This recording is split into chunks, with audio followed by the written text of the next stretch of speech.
अब हर दिल का अरमान है।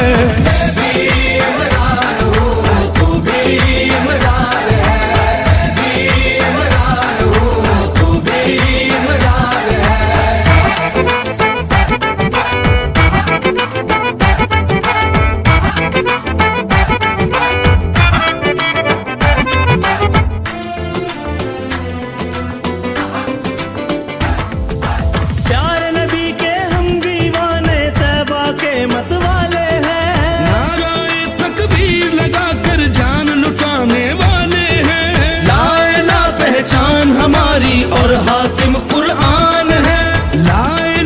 And my belief is, La ilaha illallah, there is no God but one.